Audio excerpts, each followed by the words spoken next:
What's going on, everybody? It is time for the Movie Idiot Weekly Show here on YouTube. And now today, we are also streaming on Facebook as well. So we're doing a dual stream. So we're trying this out, seeing how it goes today. So you guys will have to let me know how it's all going. But yeah, it's Friday. It's my favorite day of the week. We get to talk movies with all of you and just kind of go over the week's movie news and everything going on. And we're going to get kind of right to it. So how do you interact with the Movie Idiot Show? Because this show is about you guys. It's not about me. I'm just some idiot. But it's about you. So you guys can interact a bunch of different ways. You can interact via email, themovieidiot@gmail.com, which is a great way for you to send in for main topics of the show. If you want to have your question or topic be one of the main topics on the show, you can email me at themovieidiot@gmail.com. You can also hit me up on Facebook, as we are streaming on Facebook right now, or Twitter at movieidiot1. And then the best thing you can possibly do, and this helps support the show, support the channel, and you can send in tips or comments through streamlabs.com/movieidiot. Here it is again, streamlabs.com/movieidiot. Those questions or comments sent in via the tip link there, which you can find in the comments below. Or the description below, I should say. Any comments or questions sent in via the tip link, they get answered first because you guys are helping support the channel, helping support the show, and that's how we do things here in the Movie Idiot Show. So, just like last week, I had a guest on, Mr. Ryan Farrell, and Ryan was kind enough to join me again. We did a little pre-recorded segment last night of our main topics. I see we already got one person checking in here. Kevin Tom says, "Hey, Mike." What's up, Kevin? So we did a pre-recorded of our main topics for the show, and so I'm going to kick that off right now. So I'm going to kick it over to last night, me and Mr. Ryan Farrell going over our main topics of the week. All right, guys, I am joined, as last week, from Ryan Farrell, producer and director, and just, pretty much movie extraordinaire.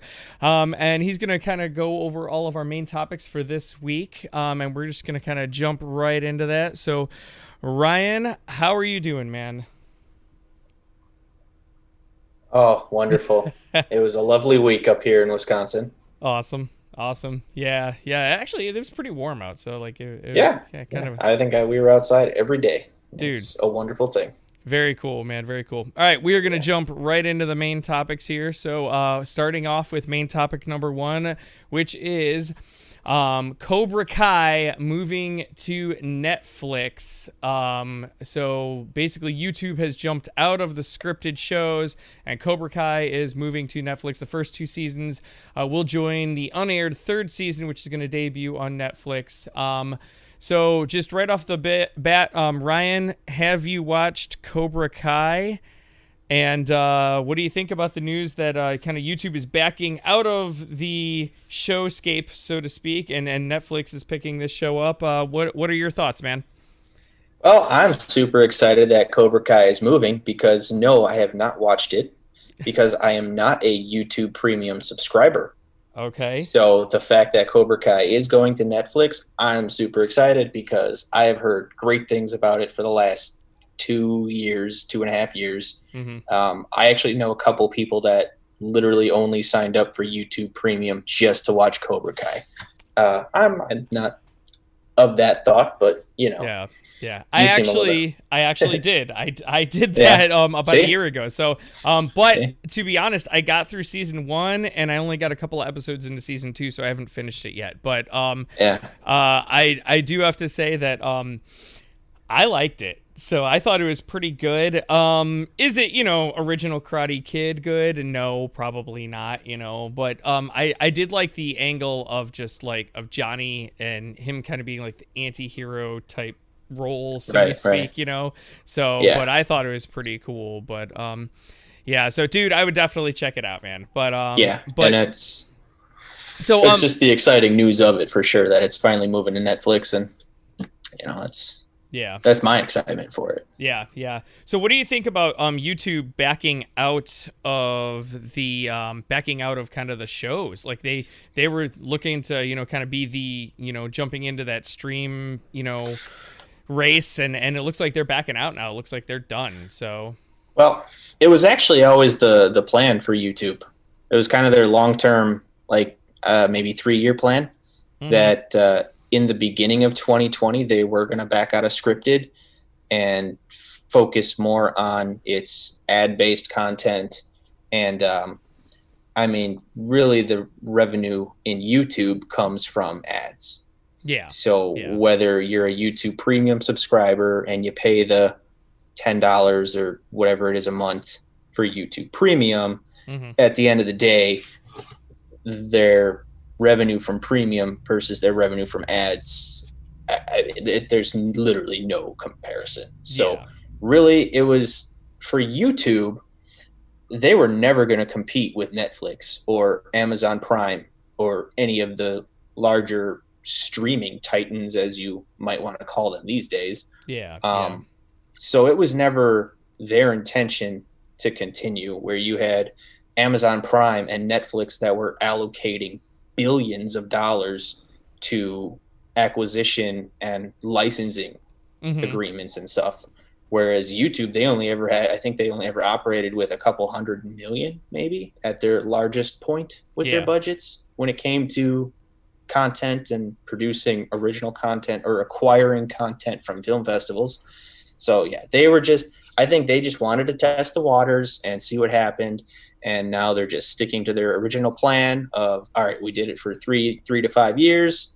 Let's Mm-hmm. go back to what we do. And that is ad based Yeah. content or ad based, whether it's like, you watch the video for free and it's all ad supported business. So, Yeah. Yeah. And I agree. And so that's what I take out of it. and it's ad supported business, and it's kind of shows like what I'm doing with you right now. So like there's I don't know if you know like about what super chats are and whatnot, but so when your subscriber base is above 1,000 subscribers, YouTube Right. has something called super chats where people can send in like stuff on live videos, and they basically tip money, kind of like what I do on this show asking for tips, but I do it through Streamlabs, but it's kind of the same Sure. base thing. So they make a lot of revenue off of that kind of stuff in the live shows and stuff too. So I feel like between those two things, they really didn't need to be in that landscape of the shows and whatnot.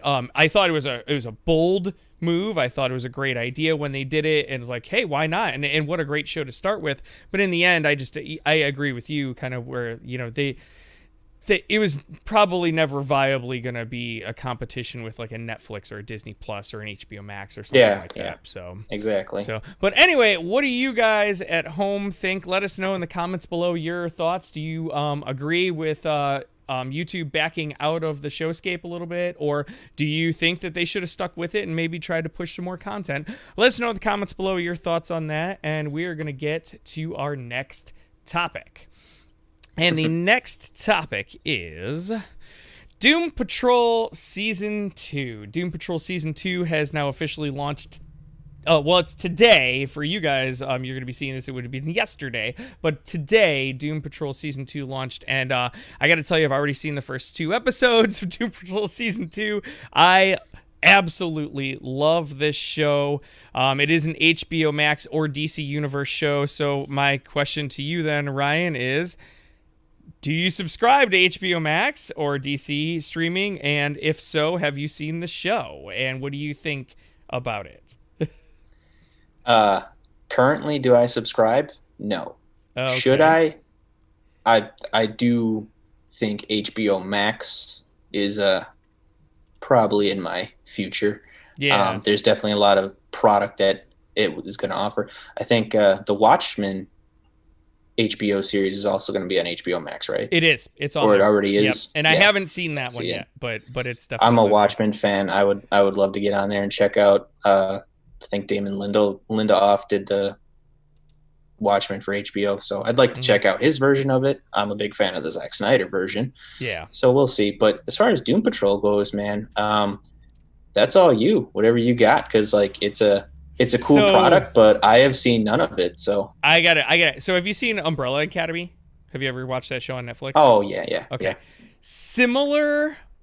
I think it's even better. It's Really Yeah. good. Brendan Fraser is one of the main leads on it. He plays kind of the robot guy, and talk about a resurgence for a guy who hasn't been around for a while and has jumped back into the landscape, and he kills it on this show. So does Timothy Dalton, who's a main character on there. And there's dude, my favorite character by far is the Jane character, and her superpower is she has like 64 personalities, and each one of them has their own superpower. And this show is bonkers, but in just all the best ways. I'm telling you, man, you got to check it out as soon as you can on HBO Max and whatnot. And season 2 is not disappointing so far. It's a little heavier, I think, but the way season 1 ended, it kind of had to be.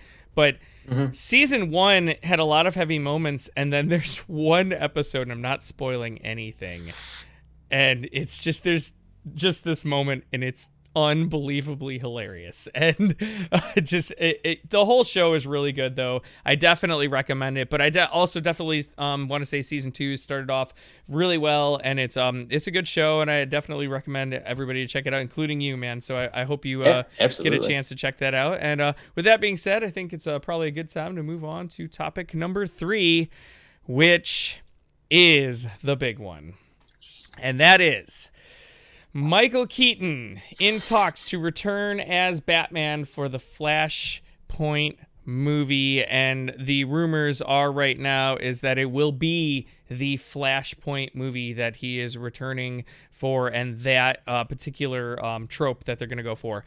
I am super excited about this. Dude, Keaton, nostalgically for me, is kind of one of my favorite Batmans. So to kind of go into the article here really quick that I'm reading, this article comes via The Hollywood Reporter, and they basically are saying Michael Keaton, who has famously starred as Cape Crusader in Tim Burton's directed movies, is in talks to reprise the role for Warner Brothers DC movie The Flash. It's, as of right now, they are saying Ezra Miller is still on board, which we kind of touched on a little bit last week, and whether that should or shouldn't be, and we can delve into that a little bit in a moment, but I do want to focus on Keaton here. But it also says that he's not just going to return for The Flash, but possibly several other DC-oriented film projects. Sources tell The Hollywood Reporter that the role is being envisioned for the veteran actor to play a role similar to Samuel Jackson's Nick Fury in the Marvel Cinematic Universe. So, my question then to you is, what do you think about Michael Keaton coming back, reprising his ever famous role as your t-shirt right there with the old school '89 Batman logo? What do you think about that? Hit me up, man. What do you think? Oh, I am any way, shape, or form pumped to see Michael Keaton play an aging, broken down Bruce Wayne Batman. It might not be, I'll tell you this, for quite a few years now, I have kind of had my Batman geek fantasy. Now, you got Ben Affleck, which was kind of okay, failed. I like Ben Affleck as Batman. I'm super excited. I was gonna say, sorry, I just want to chime in on that. I thought Affleck's Batman was, in my opinion, one of the best versions as far as showing Batman's brutality and just how cold and calculated and Batman v Superman specifically, though. But anyway, continue. Sorry. Just you look at all the incarnations of Batman over the years. And I'm sure we'll talk about some in a little bit as far as Joel Schumacher's Batman and stuff and his passing this week. But, I mean, Keaton is the Batman. I will say Christian Bale was probably my favorite Bruce Wayne. I agree. He was good as Batman. We could all agree he was good as Batman, but he nailed it as Bruce Wayne. And then you have Keaton, who nailed it as Batman. All around, his Bruce Wayne was relatively good. Ben Affleck was, like you just said, yes, very good as the brutal, dark Batman on on an actual, almost like the definition of a vigilante mission where he's not really caring and Christian Bale has morals and he doesn't want to kill people. Mm-hmm. Ben Affleck, just whatever. Now, Keaton, on the other hand, Keaton really embodied, I think, the darkness of Batman, and especially with Tim Burton as the director of the Batman and Batman Returns, I think they were a great duo. So that being said, my biggest Batman nerd fantasy is that Tim Burton comes back to direct one more epic Batman movie, and they take Frank Miller's The Dark Knight Returns and do an adapted version of Frank Miller's The Dark Knight Returns with Michael Keaton as the aging Bruce Wayne Batman and Tim Burton back at the helm. I think that would be an absolutely astounding Batman product. Dude. And someone needs to tell Warner Brothers, okay, that's cool that you got Keaton to maybe come back to play like this Nick Fury-esque character and all that. Cool. But really, if you really want him to come back, give him The Dark Knight Returns. Dude, give Tim Burton and Michael Keaton The Dark Knight Returns and have them go crazy. You have sold me on that. I didn't even think of that. Oh my God. My one little fear, and unfortunately, so in The Dark Knight Returns, I think they stole a lot of that thunder in Batman v Superman and the big battle between Superman and Batman. They took a lot of the elements of their fight in Dark Knight Returns and incorporated into that movie. So I don't know if maybe they just ignore that portion of it, because it'd kind of be redundant, right? To have Batman and Superman face off again, or do we just ignore Batman v Superman entirely? But I love where your head's at, dude. I love that idea. My idea and what I'm kind of hoping they get into, and I know this isn't as popular of one, but Batman Beyond, dude. Like, oh yes, also Batman Beyond. Batman Beyond. I think that's a trope they can explore. I know they were talking about maybe possibly him being like that kind of character for Batgirl, because I know Batgirl is something that's coming out. But I just, there are so many possibilities with this. And again, with the Flashpoint, being kind of the thing, what it looks like to me is a possibility is that they're going to replace kind of the Thomas Wayne character in Flashpoint with maybe just an aged Bruce Wayne. Because like movie adaptations aren't literal comic book adaptations. Like I think we all can like see that now, that like, I know that's a big complaint about comic book movies from the hardcore comic book junkies, is that they didn't follow the comic books. But to be real, Marvel hasn't followed any of that. Like they make their own stories, and I feel like that could be a definite cool trope that they do with Flashpoint, and having kind of the aged Bruce Wayne coming out of that. And, obviously that would open up the multiverse and DC and just so many opportunities with this. But dude, I am stoked beyond belief. Batman 89 is one of the reasons I am a movie fan. It literally, I remember going to that premiere. I remember seeing that movie in theaters. Batman Returns was another movie I did like. Most people don't. I do. I love Michelle Pfeiffer as Catwoman, and just your favorite website, We Got This Covered. Okay, yeah, lay this on me. I mean, they just did a story on Michael Keaton coming back for a Batman Beyond movie. They also touched on, Michelle Pfeiffer reportedly in talks to return as Catwoman in The Flash, and Johnny Depp rumored to play the Joker in said Batman Beyond movie starring Michael Keaton. Do you know We Got This Cover? That would be now, I think, their 5th or 6th Joker that they've labeled just this year. So, yeah, I mean, don't get me started. I can go on forever about that website. They're a joke, by the way. They make up shit. But it would be pretty cool to see Pfeiffer come back as an aged Selena Kyle, especially what you're talking about if they do the Tim Burton thing. And aged Selena Kyle is part of the Dark Knight Returns storyline. She plays a bit role in that as well. So, and we were talking about HBO Max earlier. If none of you have seen it, the Dark Knight Returns animated feature, part 1 and part 2 on HBO Max is phenomenal. just phenomenal, and I definitely recommend that to anybody who wants to know about the Dark Knight Returns storyline. That's a great way to jump into it. Is that one right there? So going in. Guess what? Oh yes. Your favorite website, we got this covered. According to notable leaker Mikey Sutton and the folks at Midnight's Edge, none other than Tim Burton is in the frame to direct the live-action Batman Beyond movie. I don't think it's true. It's not true. It's not true. But It's not true.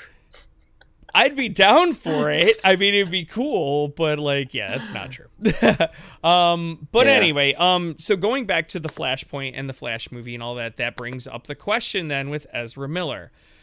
Because we touched on this last week a little bit.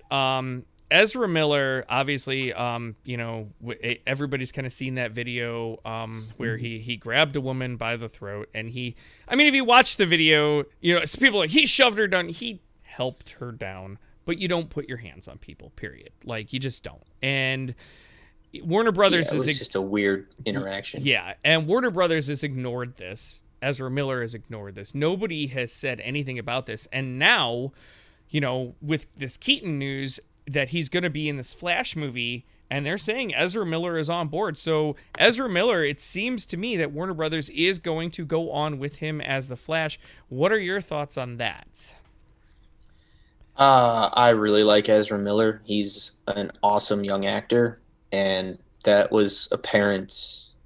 I mean, if you saw a movie, there's a movie called We Need to Talk About Kevin from 2010, 2011, where he plays a troubled teenager. It's just an awesome performance from him. It's a very slow burn kind of, it's a serious movie. We'll just say that. Yeah. But awesome performance from Ezra Miller.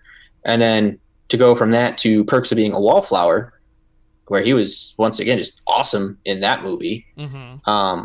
He was, when they announced him as Barry Allen, I was like, yes, that's an awesome choice for Barry Allen. He'll play a great Flash. And so far, everything that he has done in the DCEU, he was one of the better parts of BVS. He was definitely one of the better parts of Justice League. Yeah. And I think he had a cameo in Suicide Squad, which was one of the best parts of that horrible movie. Yeah. So. Yeah. Yep. Ezra Miller as the Flash is a great choice, and just the sweeping under the rug kind of that viral video, which, and once again in the video, I mean, who knows what they were talking about beforehand, and who knows what transpired afterhand. Like after the guy cuts the cameras, go, whoa, dude, and the video cuts out. Yeah. I mean, what happened after that? Was it no big deal? And the woman was just okay, no big deal. Oh, Ezra Miller. Yeah. I mean, who knows? It was a very weird incident. So to follow up a little bit on that part, because I think it was Deadline that reported the article. This has been a while, so you have to bear with me on this. But they did follow up. Whoever wrote the initial article followed up with the hotel where the bar was, where he was at, and they said it was a serious thing. The police were called, but he wasn't charged with anything. But he was kicked out of the bar. It definitely escalated at a point where it wasn't just because a lot of people were wondering if it was fake or if it was staged, and so that has been confirmed that it was not fake or staged, that it was a real thing that did happen. My kind of viewpoint on this is kind of what I touched on last week, where I think Warner Brothers just needs to pick a lane because, they fired Hartley Sawyer from the Flash TV show about tweets that he did 6 years ago. But then, James Gunn, they had no problem bringing him in, and he had tweets. They brought him in instantly as soon as he was fired from Marvel. And now they turn around, and so they're like, oh, Ezra Miller, we're not even going to acknowledge this. And it's just pick a lane. If you're okay with working with people who have, how do we put it? Issues or whatever you want to call it, then be okay with it. If you're not, then unilaterally don't be okay with it. You can't say this guy's okay because he brings us in $500 million a movie, but this guy's not okay because he's just on some piddly TV show. That's kind of where my issue is with Warner Brothers and the way they handle it. As for Ezra Miller as an actor, I think he's great. I think he's phenomenal. I do have to admit I have not seen the movies you had referenced, but I've seen him in other things. I thought he was, say what you want about the Fantastic Beast franchise, I thought he was a good part of it, and he did very well in that role, and that's more of a blockbuster type franchise, which a lot of more people would probably know of him in that, but he's a great actor. I mean, you can't deny the talent. The talent's there. I wish Warner Brothers would kind of choose, a side. You can't. Just don't be wishy-washy about it. You're either social justice warrior, hey, you're this is where we're at, or you're not. Get in the pool or get out of the pool. Don't try to dip your toes in the pool. I don't know. I mean, that's kind of my thoughts on that. But I am kind of tying the whole topic up. I am super stoked about Keaton, but all of this comes with a warning. He's just in talks right now. None of this is official, and I feel like a lot of sites, a lot of people like what we're doing now, he's in, it's done. No, it is not done. These are just talks, initial talks, and that could change very quickly. So I think people need to temper those expectations and whatnot. So do you have anything else? He's also, I mean, just bearing in mind, he's 68 years old. Yeah. Yeah, I mean, exactly. So I mean, what are they going to ask him to do? I think that Nick Fury role is really good for him. But do you have anything else to add to the Keaton topic, or? Hey, I hope he does it. I just absolutely hope that we see one more incarnation of Keaton as Batman. Yeah. And like I said, I would love to see it as Keaton as Batman and Tim Burton directing.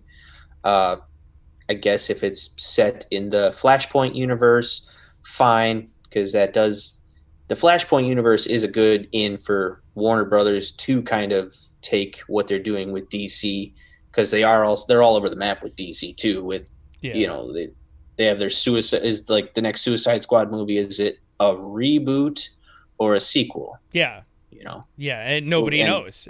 And nobody knows. I think, like you just hit the nail on the head. I think this is going to be a good way to tie up a lot of those loose ends. They're going to be able to tie up why Batfleck isn't there anymore. They're going to be able to tie up, Aquaman and Wonder Woman and get them all. I know the Joker. Right. The Joker is going to remain at least Joaquin Phoenix's Joker is going to remain out. They have been steadfast saying that is its own thing.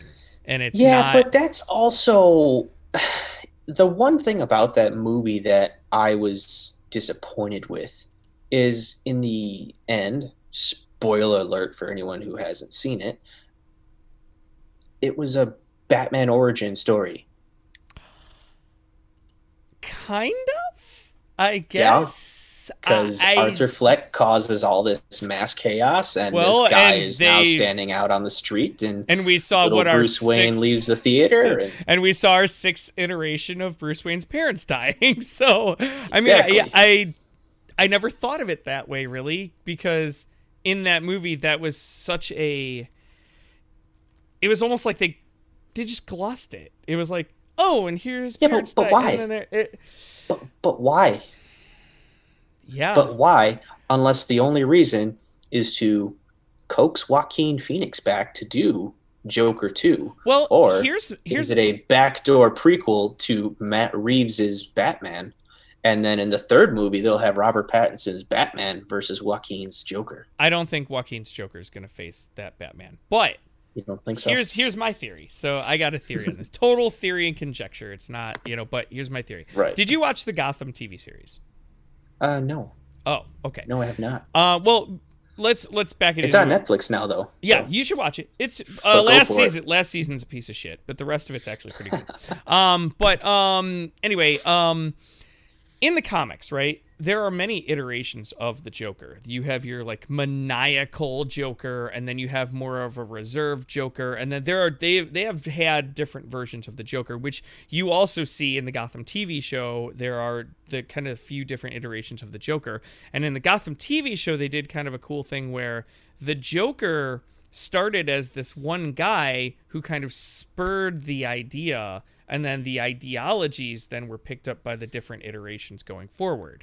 So what I think, and then my thought process is that Arthur Fleck's Joker is going to be the inspiration for the Joker that ends up being the villain for Matt Reeves' Robert Pattinson's Joker. That's kind of my thought. It's that Joker hasn't come along yet, and he's going to take his inspiration from what happened with Fleck and then, you know, kind of build from there. He's going to have his insane moment, and that's going to kind of be his inspiration for his persona, and it'll go from there. And then that Batman and that Joker will have their duels and whatnot. I do think, though, that Batman is not going to be part of the DCEU. I don't think they're going to include him. I think that's kind of the... Yeah, and I think that you look at Todd Phillips's Joker, which is part of the DC Dark. It's kind of just colloquially called DC Dark. Yeah. And Matt Reeves' Batman is also part of the DC Dark. So it's not. So now we have the DCEU, the DC Dark. Yeah. And now whatever DC Flashpoint universe or multiverse, whatever the Flashpoint multiverse, which might even kind of parallel what Spider-Man did with Into the Spider-Verse. Mm-hmm. And just how things are, you know, one character can access these different universes and whatnot, and all the other characters in it are just populating. Yeah, well, and I mean, that's also like, should they even go into the multiverse? Is this going to start confusing like casual fans? Like, there's so much... I'm excited for it because, you know, as a geek, like, I'm like, whoa, you know, but like, is the casual fan going to be like, all right, this is getting a little ridiculous. All right. Well, right. It doesn't make any sense. There's 3 different Batmans, 2 different Jokers. Yeah. So anyway, to kind of wrap this topic, what do you guys at home think? Do you think that, are you excited for having, you know, Keaton back as the Batman? Do you think, kind of like Ryan was saying, where they're going to delve into maybe the Dark Knight Returns? Do you think kind of more like I was talking about with Batman Beyond? You know, what do you think about the Flashpoint stuff? Let us know in the comments below your thoughts on that. And we're going to move on to the next topic because we could probably talk about that one forever. So, that's his own episode. yeah. But so let's jump in. Speaking of Batman and whatnot, our next topic is Joel Schumacher, director of Batman films and The Lost Boys, has passed away at age 80. Joel Schumacher started as a costume designer, funny enough, turned director, including films such as St. Elmo's Fire, Lost Boys, Falling Down, as well as the Batman films, which is Batman Forever and Batman and Robin. Died after a long battle with cancer. He was 80 years old. And I gotta say... so most people, I feel like, will know Joel Schumacher from Batman Forever and Batman and Robin, which is very unfortunate. And unfortunate because of the movies that I'm going to list off next. Obviously, Lost Boys was mentioned in the article. And then they also mentioned St. Elmo's Fire. They mentioned Falling Down. And then one of my favorite movies is Flatliners. I love that movie. And I got to tell you, when I heard this news... because I've seen all of those movies. Now, it's been a long time since I've seen all of those, but I've seen them all. But I did not know that they were Joel Schumacher films at all. It totally blindsided me. This is why my show is called The Movie Idiot Show, because I'm completely oblivious to like things that all the other pundits know, you know. But it totally blindsided me because I love those movies, and I cannot believe that he did it because I got to be honest, I knew Joel Schumacher as Bat Nipples. I mean, like, that's how I knew. I was like, really, Yep, yep, dude? Like, yep, yep. and I don't hate Batman Forever as much as other people do. I enjoyed kind of the silly campiness of that movie. I couldn't stand Batman and Robin, which was my least favorite iteration of Batman in general, because Clooney, I thought, literally just collected a paycheck and was completely disinterested in the role. Although the writing and everything else was so terrible too that I don't know. Anyway, the point is, Ryan, what are your thoughts on the passing of Joel Schumacher? And give us kind of your thoughts on his filmography and his stamp on the Hollywood world as a whole. Yeah. Like you, 100% agree with you. It is unfortunate that a lot of people know him, that his stamp on the Hollywood world is bat nipples, or the bat cup, Yeah. or whatever you want. I mean, or the bat bulge, I guess, is more so what it was referred to, the bat bulge. And yeah, I like Batman Forever. I really do like Batman Forever. Batman and Robin, I don't know anybody that can stand Batman and Robin. And I mean, I love stupid, cheesy movies, and Batman and Robin still is not. Just can't do it. But to look at Batman Forever and Batman and Robin and say, okay, that's Joel Schumacher's stamp, it's really not. I encourage anyone to seek out Joel Schumacher films, because he was a very good director for 30 years, going back to St. Elmo's Fire and The Lost Boys, and then Flatliners, and then basically what he did in the 90s between Falling Down and A Time to Kill, with Sandra Bullock, Matthew McConaughey. Yes. It's an awesome legal drama. He literally The launched Client. Matthew McConaughey's career. And yes, The Client. Yeah, I love that movie too. The Client, and again, with Susan Sarandon and Tommy Lee Jones. It just floored me when I found out that he did those movies. I couldn't believe that I didn't know that. And anyway, sorry to continue. Yeah. Sorry. No, I mean, you could throw any movie out there. You look at his Batman, which is a completely cheesy, family-friendly universe, to horror movies like Lost Boys and Flatliners, to legal dramas like The Client and A Time to Kill, to then 8mm with Nicolas Cage. Really? Yes. Oh my God. See, again, Yes. I had no idea. No idea. And then if you've never saw, there's a movie called Flawless with Robert De Niro and Philip Seymour Hoffman, which is just it's a strange, I don't know how to describe that movie. I think it's a great movie, but it's essentially Robert De Niro plays a New York cop who is suffering from a stroke, and Philip Seymour Hoffman is a drag queen that lives next door, and they don't like each other because of their differences. And, one of them's involved in some drug scheme of some kind. And it's just kind of a I actually quirky, think I have seen this. It's a good movie. Yeah. It's a very quirky, good film from the 90s. Yeah. And then you have Schumacher did a movie called Tigerland, which launched Colin Farrell's career. Wow. See, and it's crazy, but because of Batman, nobody knows about this stuff. Like it's just unbelievable. And I would say about his Batman iterations. They are maligned, and he gets so much crap for them.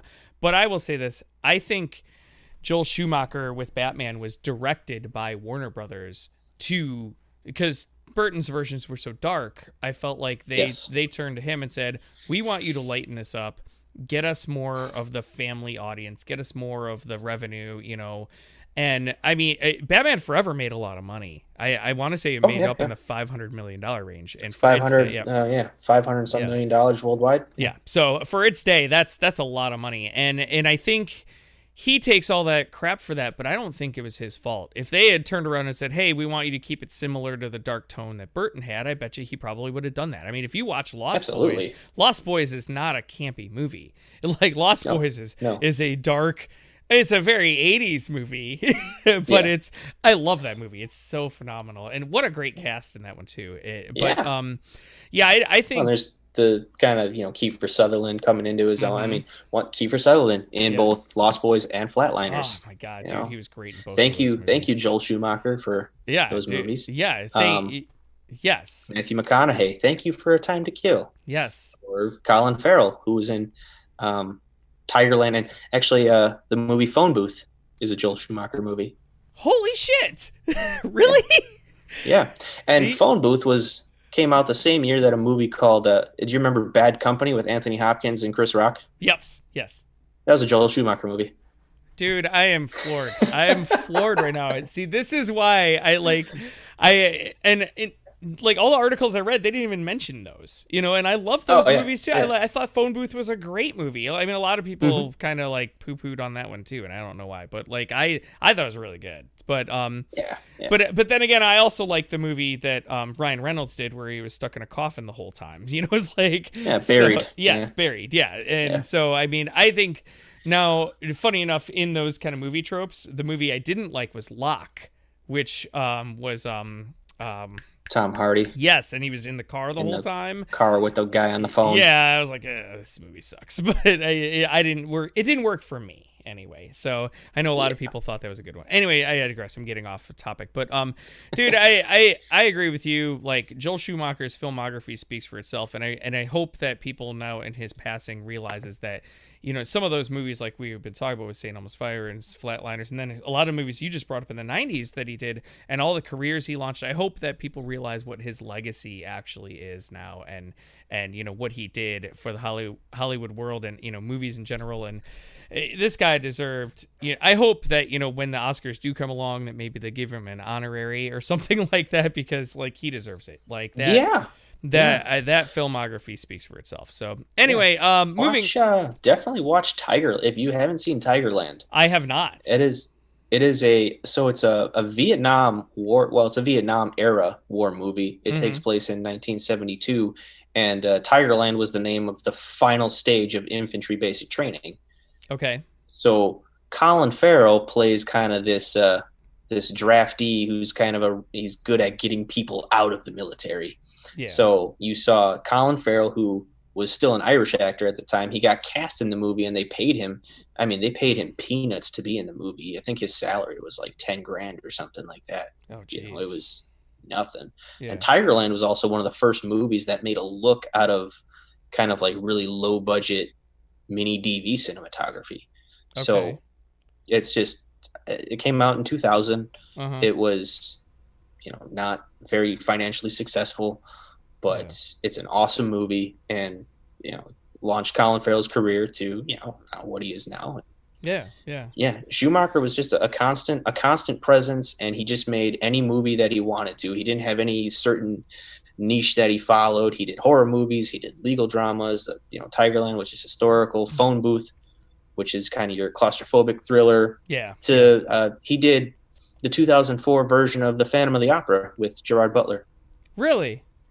Yeah. Oh. That was a Joel Schumacher movie. Dude, see, again, like it just. And then number 23 with Jim Carrey. Yeah, that one I did know about.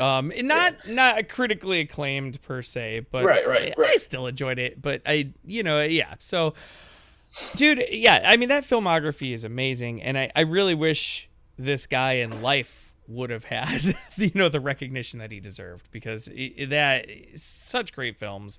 But anyway, just any closing remarks when we're wrapping up Joel Schumacher here? Just do you got anything more you want to say or? No, it's just like we said, let's hopefully just seek him out, watch his movies. If you like him, you like him. I've always liked Schumacher movies. So definitely a recommendation. All right. Well, for anybody. With that being said, what do you guys at home think about the passing of Joel Schumacher? Will you guys be checking out some of those older movies like Flatliners and things? Please do. They're amazing, and a lot of the other stuff that Ryan pointed out too with the 90s movies as well. Please check those out because he is not just bat nipples. This guy has an amazing filmography, and he definitely deserves. But let us know in the comments below your thoughts on the passing of Joel Schumacher, and we are going to go to our next main topic of the day. And our next main topic of the day, Charlize Theron rips into an overweight Steven Seagal because he is not very nice to women, is the headline here on Yahoo. To be honest, the part that I got out of this more than just that part is this. So let me get to the quote that I want to get to because I couldn't believe it when I read it. She's asked about how she preps for action projects. She says, at night I go online and watch fighters to watch people fight, and you always come across that odd Steven Seagal video of him fighting, and she put fighting in quotes, in Japan, but he really isn't. He's just incredibly overweight and pushing people. He's overweight and can barely fight. Look it up. It's ridiculous. He's shoving people by the face. It's all a setup. Whoa. Okay. So You want the whoa quote? Dude, The bottom line whoa quote? You want that one? yeah. Go go ahead, man. Drop Because it on me. we can swear on this show. We right? can say whatever the fuck we want. Yeah. Yeah, her final quote. I have no problem talking shit about him because he's not very nice to women. So fuck you. Yes. Exclamation mark. That's right. I forgot about that one. Yeah. So yeah, the whoa quote, right? Yeah. First of all, let's touch on something. Okay. Let's touch on something. I'm going to start with this. Steven Seagal is not a great actor. He's not. He's never been a great actor. Steven Seagal is a bad motherfucker. And I don't give a fuck. Go look at those videos that she says to go look at. Dude, this guy is... So, for people who don't know, he practices Hapkido, Jiu-Jitsu, and a lot of other forms of martial arts that require arm bending. And if you've studied martial arts at all, you know there's a lot as far as balance and whatnot. So those two particular practices of martial arts, when it looks like he's just pushing people around, what he's doing is finding a weakness in their stance and exploiting it. So they're coming at him, and he's found a weakness in the base of what they're doing, and he's exploiting it, and then they're falling down. He's not pushing them over because he's bigger. He's pushing them over because he's been doing this for 60 plus years, and he knows how to feel out balance and drop them to the ground. That's literally the basis of the practices of the martial arts that he is doing. So this woman, I love Charlize Theron. She's a great actress. She has no fucking clue what she's talking about right now. And, dude, go ahead, Charlize. Go ahead and try to push Steven Seagal around and see how well you do.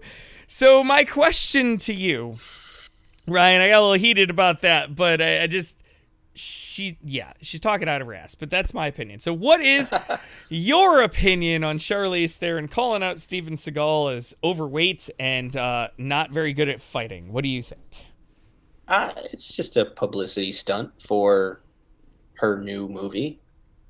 Okay. Whatever it's called. The Old Guard, I think, is her new movie that's coming out. Yeah.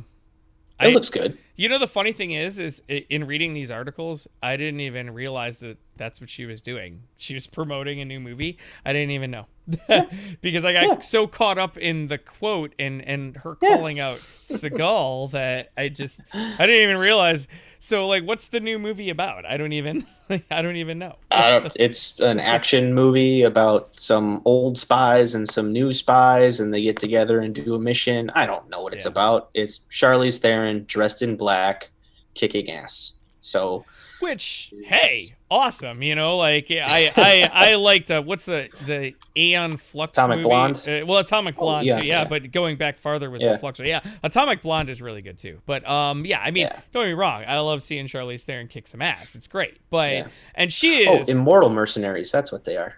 Oh, okay. Cool. Immortal mercenaries exposed must fight to keep their identity a secret. And it's a Netflix movie that's coming out on July 10th.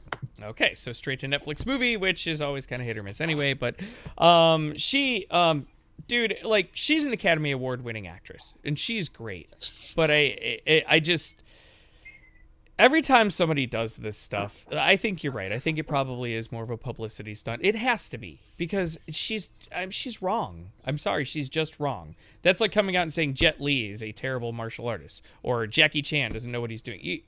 Dude, the proof is there. I mean, Steven Seagal is one of the few people ever who literally opened up his own martial arts dojo in Japan. Like, exactly. Say what you want about his acting. He sucks as an actor. I will not deny that in any way. I mean, like, if you want to see one of the funniest things ever, what's the movie he did with Chris Christopherson where he actually, like, played country music and sang? I'm trying to think. the name of the movie. You got me. You got me on that one. I Oh don't know. my God. It's they're like drilling for oil, and he's like he has to stop them, and it's I got it. Is that Fire Down Below? Yes, Fire Down Below. I That's think Fire that's Down the one. Below. Yeah, I think that's the Yeah. one. And Chris Christopherson is the Never bad saw it. guy. Really? Never saw that one? I mean, for Seagal, No, I never saw Fire Yeah. Down Below. Seagal movie. It's your typical Seagal movie. It's basically Yeah. the reincarnation of what's the one you did with Tommy Lee Jones? The Under Siege. Yes. So it's basically Yeah. same movie, Yeah. different characters, different setting, but same deal. Yeah. Anyway, Yeah. but yeah, you say what you want about his acting, not good, but as a martial artist, this dude is the shit. I'm sorry, it just is what it is. Well, I mean, at this point too, I will say this: when he was in Machete, I thought he was terrible in Machete. Not even. I get that as an actor. Yeah, he's never been a great actor. Yeah. But even the fight scene between him and Machete in the end, it was lame. Really? It was lame. Yeah, And I mean, I guess you're right. I only saw that movie once, to be honest. It was memorable. good. I mean, but now it's the point is you're not gonna get Steven Seagal in Above the Law or On Deadly Ground anymore. Well, he is old. I mean, I'll give you that. Yeah. But the other thing people need to remember, too, with martial arts, especially those particular ones that he practices in particular, is they're not flashy most of the time. Movies make martial arts look flashy. But if you watch real martial artists get into real fights, it's not that flashy. It like a lot of what happens you don't even notice. You know, like it's somebody does a move and then a guy's on the ground, you know, and you're not even sure why. You know, like there's just a lot that goes into it. Right. And I feel like, you know, I don't know. Anyway, probably covered this topic a little more than we should have, but I just thought it was really crazy that, you know, Charlize Theron did that. So that being said, what do you guys at home think about Charlize Theron calling out Steven Seagal? Do you think that's just ludicrous and she has no idea what she's talking about? Or do you think she's right? Maybe he's just fat and pushing people around. And, you know, what do you think at home? Let us know in the comments below your thoughts on that. And I think they're both right. That's probably the best accurate. You know what? Charlize Theron is right. He is fat and old, but she is wrong because back in the day, yes, he could fight. Like you said, he is a bona fide ass kicker. He knows how to fight someone. Yeah. But anyway, I mean, and Charlize Theron has her. I mean, she's an awesome action star. She was great in Mad Max Fury Road. Mm-hmm. Great in Atomic Blonde. Back to Aeon Flux. The movie was okay, but she was good in it. Yeah. So I just let's, like you said, you know what? Just put both of them in a movie and have them fight it out. Dude. Yeah, that would. Yeah. I honestly, I mean, in a real fight, it'd be no contest. But I actually would love to see as a publicity stunt for them to do that. That'd be awesome. Yeah, He'd exactly. never do it, but anyway. No. It sounds like she really doesn't like him. Yeah. So, all right. Well, moving on. Let's move on to the next topic here, and the next topic is the Twister reboot is in the work. This comes to us from Variety. Twister reboot in the works at Universal with Joe Kosinski eyed to direct. And this is a Variety exclusive. Variety... Not anymore. What's that? Not anymore. Oh, did I miss something? It's all over. Den of Geek, Variety. Oh, hold on. We might We got this covered. Yeah. It's all over now. But go for it. Take it away with the Variety. Oh. What do you got? All right, sorry. So anyway, Variety was reporting that the reboot of Twister is in the works. They found a director Joseph Kosinski, who is the Top Gun Maverick director and also has directed films like... hold on. Tron Legacy, Oblivion, and Only the Brave. Yes, correct. All three of those. So he's the director pegged to do this. So I'm just going to come right out and ask you, do you think they should reboot Twister? And also, what do you think about the fact that they're considering doing it? So take it away, man. Well, funny enough, I literally watched Twister 2 days ago. Okay. Just as kind of, I mean, it's on Netflix. I think we put it on, and my 3-month-old son was very enamored with the tornado scenes, so that was good. It kept him quiet for a little bit.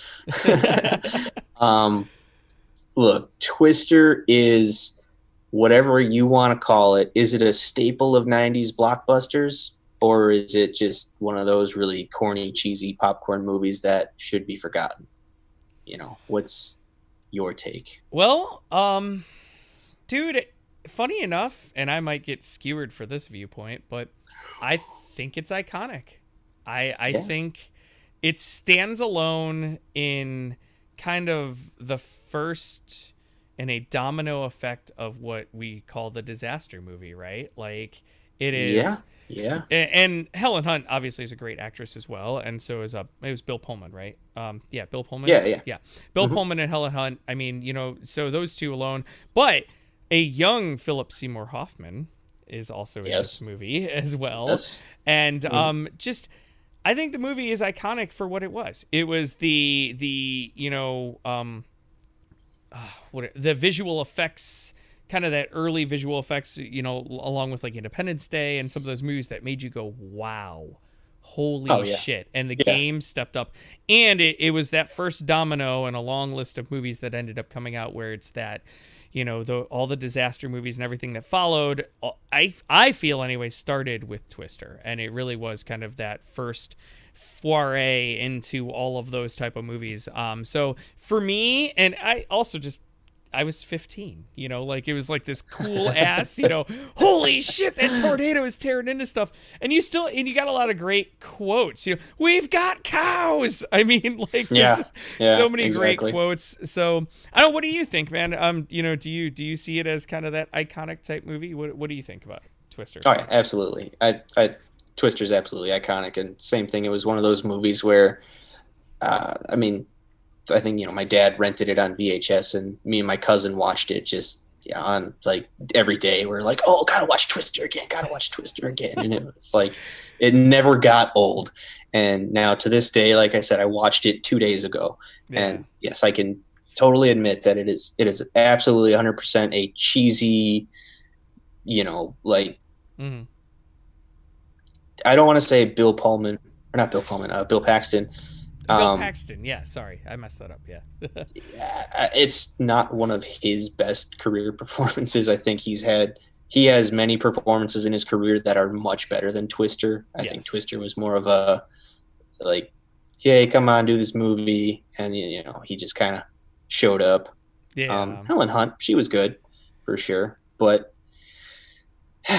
it's just an awesome movie to sit back and watch for an hour and 40 minutes or an hour and 50 minutes, however long it is. Like, don't think about it. It's not going to win the Oscar for Best Picture. No, not at all. It's not that movie, but it has such a great supporting cast. Like you said, young Philip Seymour Hoffman, the crew that they have, you got Philip Seymour Hoffman, Jeremy Davis before he was famous, Todd Field before he was kind of went off and did his artistic director thing. Ooh, let's not forget Carrie Ells is in that movie. Carrie Ells as Jonas. I totally forgot about that. Yep.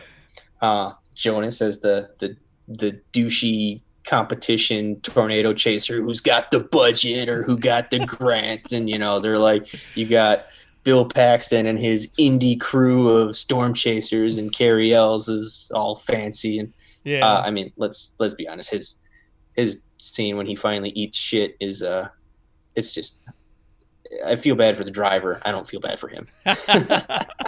Well, he should have listened, right? I mean, that's really what it boils down to. He should have listened. Listened. So what do you think? I've seen... Oh, sorry. Go ahead.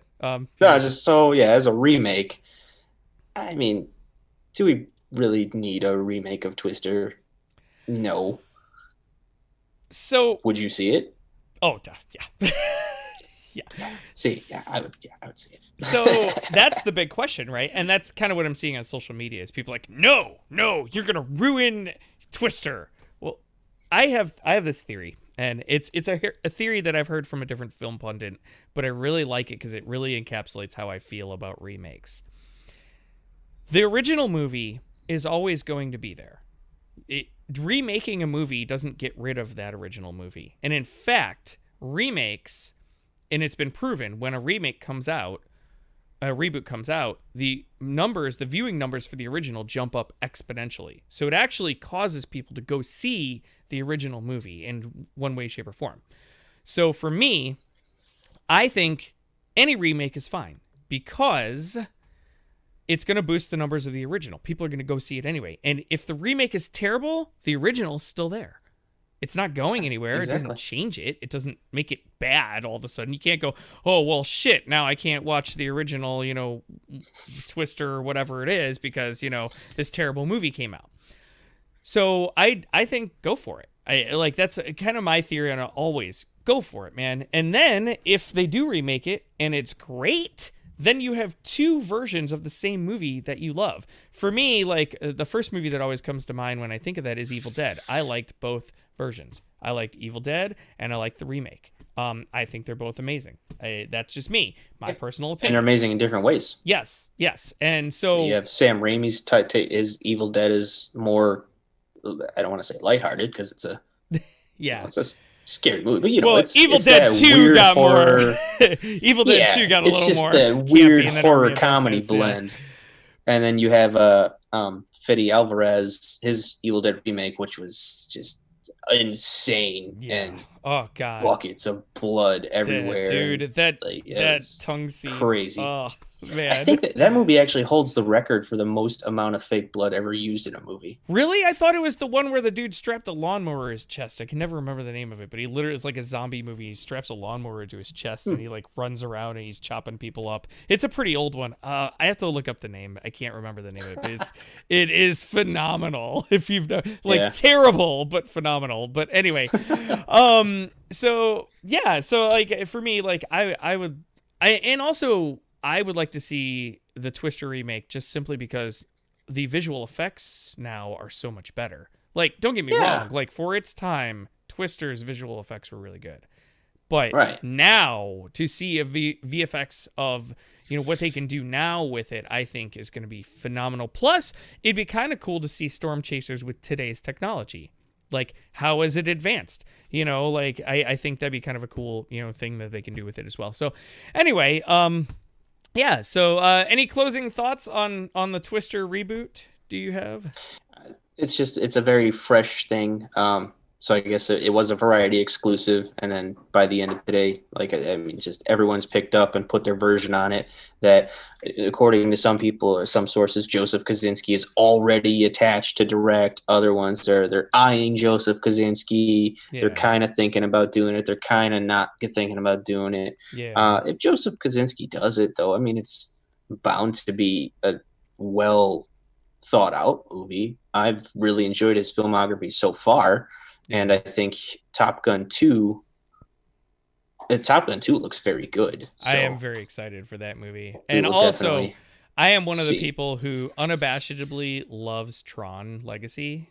And Tron Legacy is awesome. Dude, I love Tron Legacy. Great. And a lot of people don't. Yeah. And I don't understand why. I thought it was awesome. But I have a love affair of Jeff God, I'm terrible with names today. Jeff Bridges, right? Yeah. Oh yeah, Jeff Bridges. Yeah, I love him. So he could do no wrong in my eyes. So anyway, we're gonna kind of move on from that. So, guys, what do you guys think at home about the Twister remake? Do you think they should be doing that? Do you think leave it alone? Let us know in the comments below your thoughts on that. And if I'm not mistaken, that kind of wraps up our main topics for the day, man. So, any closing thoughts you have? Topics for this week. Yep. So, any closing thoughts on any of that today, Ryan?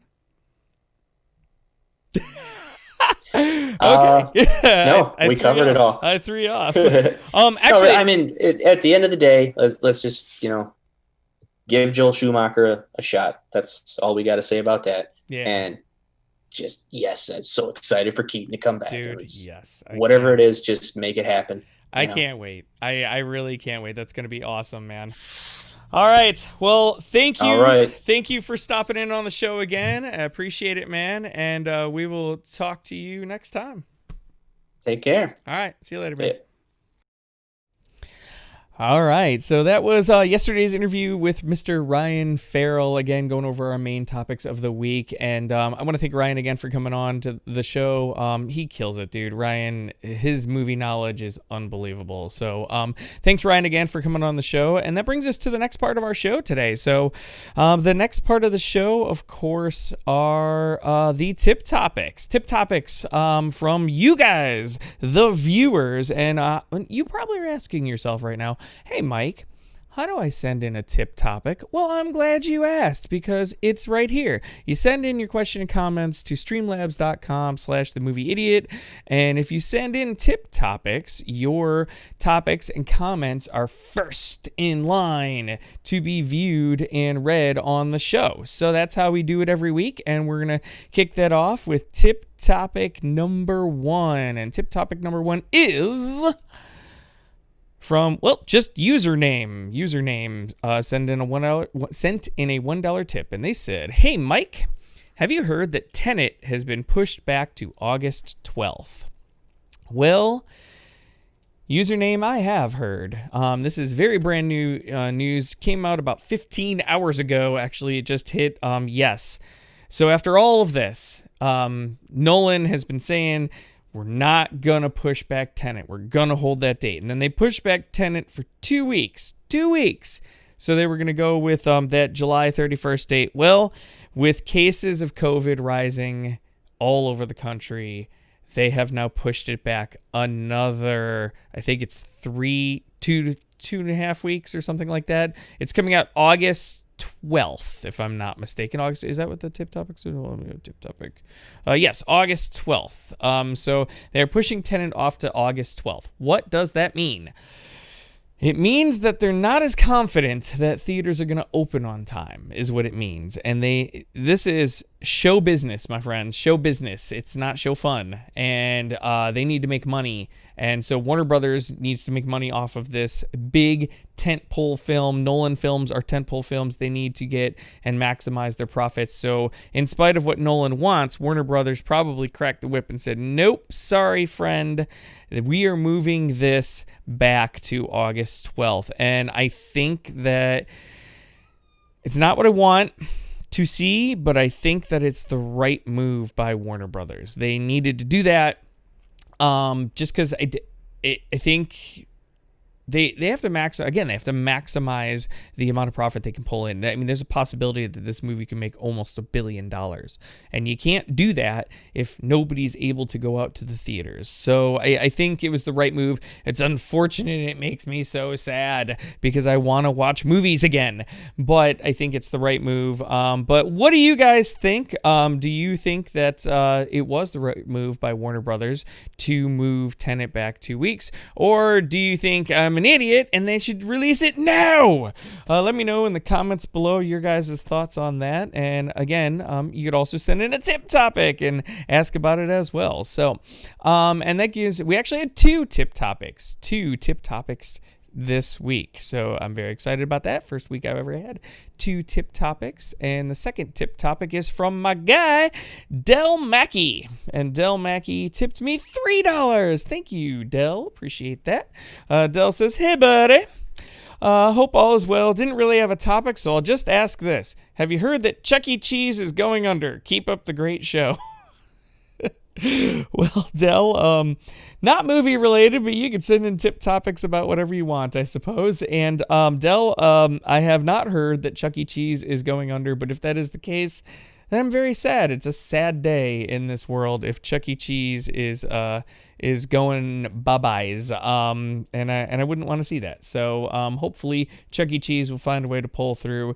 And kind of to tie that back to movies and back to our tip topic before, hopefully AMC will be able to pull through because AMC being the largest theater chain in the country and in the world, they're kind of needed by the studios, and if they go under, movies as you know it will not be the same because studios won't have the revenue to put out the great movies that we all love and know because they won't have the largest theater chain in the world helping them make money. So as movie fans, we want them to work, and as just fans of life, we want Chuck E. Cheese to pull through. So thank you, Del Mackey, for sending in that tip. I appreciate it, man, and hopefully that was a good answer for you here. And I think Rick just chimed in on the live chat here really quick. He said, I'm looking forward to Tenet. Definitely think they made the right move with the delay. Yeah, dude, Rick, I agree. It's... The movie looks amazing, mind you, and I'm kind of hearing that it's like maybe even a quasi sequel to its Inception, which would be so cool. But the movie looks amazing, but I do think it was the right move ultimately to do that. And then I think I had here that brings us. That was all the tips I had for the week. And then I think I had a couple of one or two Facebook comments from earlier. I'm just going to read over those really quick. I know I had one from Kevin for sure. If you hold tight. Here we go. So Kevin asked on Facebook, is the movie theater destined to become a thing of the past? A lot of people are cord cutting on top of COVID pandemic. I'd love to hear your thoughts. Well, and that kind of ties into what I was talking about before with AMC and everything else. If you ask me, I hope not. Look, movies, especially movies like we've been talking about in Tenet and things like that, movies are meant to be seen in the movie theater atmosphere. They are not meant to be seen on your televisions. I don't care what kind of television you have. I don't care if you have the greatest 8K TV in the world in like 400 inches wide. It's not going to compare to the movie theater experience. I don't care if you have the coolest sound system. I'm an audio guy. My other job is DJ. That's what I do. And I guarantee you, whatever sound system you have in your house pales in comparison to what these theaters are rocking. We want theaters to stay open. We want the movie theater experience. It is an experience. Movies are meant to be viewed in that venue. And to lose it would be catastrophic, in my opinion. It would change everything. And again, your Avengers Endgame's not going to get made. That movie cost over $200 million to make.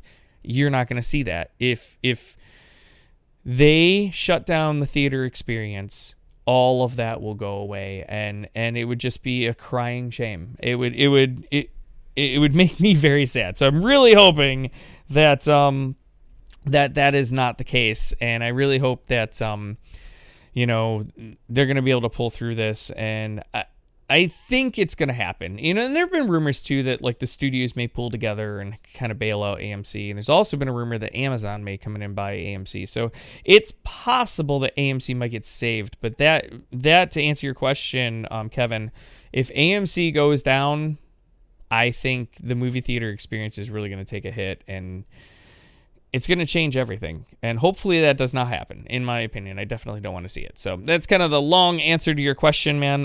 But yeah, that's kind of what I'm thinking. What I don't think will happen is if the theaters can stay afloat as far through the pandemic, then no, I don't think streaming and everything is going to take over. Because if you look at the numbers on VOD, even during the pandemic, video on demand, they're not that high. People, even though they were sitting in their house doing nothing, I mean, I think Scoob only made like $20 million. Compare that to what it would have made a theatrical release. It probably would have made like somewhere between $100 to $200 million at a low. So the movie theaters provide income that, quite frankly, they're not going to make from VODs. So that's, again, long-winded answer, but I don't think that movie theaters are going away, hopefully, anyway, and it would be a very sad day if they did, so. And then I'm going to kind of go over some of the, because we've had some cool chats going on in the Facebook Live feed, and then a couple of, cool little things here going on from the YouTube feeds. So just going to read some of the best ones. So Rick Foster had said, William Dafoe is the Joker. That's who I'd like to see. Dude, Willem Dafoe is an amazing actor. He is one of my favorites. think it would be really cool to see him as the Joker, and I had replied saying that, I'd like to see him, if they do that older version of Batman, maybe they can have Willem Dafoe come back, especially if they do Batman Beyond. They can have like the Joker Returns storyline from Batman Beyond in the movie. I think that'd be cool to have Willem Dafoe come back in that capacity. Honestly, though, if they do have a Joker come back, just good actor, man. I just want a good actor to play the role and somebody who can fit what the director and the writer have for the role. That's the number one thing, but Willem Dafoe is a great actor who can pretty much adapt to any role you give him. So I think that would be awesome. Let's see what else we got going on here. Joe G jumped on Facebook. He says, I jump on, quote, I love Batman Forever. I'm just going to go now. Come on, man. Batman Forever was not that bad. Yeah, it's not on par with the Batman 89, but like, dude, I honestly kind of really enjoyed that movie. It's fun. It's good. Come on, loosen up a little bit. But, film is subjective. What I like, maybe you don't. So, yeah. And then let's see. Rick was talking about Joel Schumacher. He said, loved 8mm and also Phone Booth. Dude, I agree. Phone Booth was an awesome, awesome movie. Totally agree with that. And then Joe chimed in on Facebook talking about Steven Seagal. He said, Steve is the Nickelback of actors right now. It's popular to bag on that guy, which I had replied on Facebook. Look at this on bar. But dude, I thought that was a great analogy, being the Nickelback of actors right now. And then I think I had one more from Rick Foster I wanted to read here. Let's see. Oh no, I think I read that one already. Yep. So yeah, I think we're all kind of caught up on the main thing. So again, I want to thank everybody for watching the show. I want to thank Mr. Ryan Farrell for stopping in. Again, if you want to send in topics for next week's show, do so via email, themovieIdiot@gmail.com. And you can send me your topics, and if I like them, we will make them main topics for next week's show. Also, if you want to send in tips for the show, obviously, again, tipped comments get read first on the air. So tip topics get sent in to streamlabs.com/movieIdiot. And again, if you send in a tip topic, then once we get past the main topics of the show, we will read your topics first. You get first priority. That's how it goes, because you're supporting the channel, you're supporting the show, and we really appreciate that, because I'd like to be able to pay Ryan for his time. So please send us some money so Ryan can get paid for all his effort making me look terrible because I don't know a damn thing about movies. So hey, hence why it's the Movie Idiot. And then yeah, so and also, guys, don't forget, please like, comment, share, subscribe to the channel. Tell your friends. We were trying to build an awesome community here, and that starts with you guys. So again, I appreciate all of you checking in, watching the show today, and I will catch you all next week, same time, Friday, 9:30 Central Standard Time. And I hope you all have a great one, and we'll see you next week. Thanks. Bye. Later.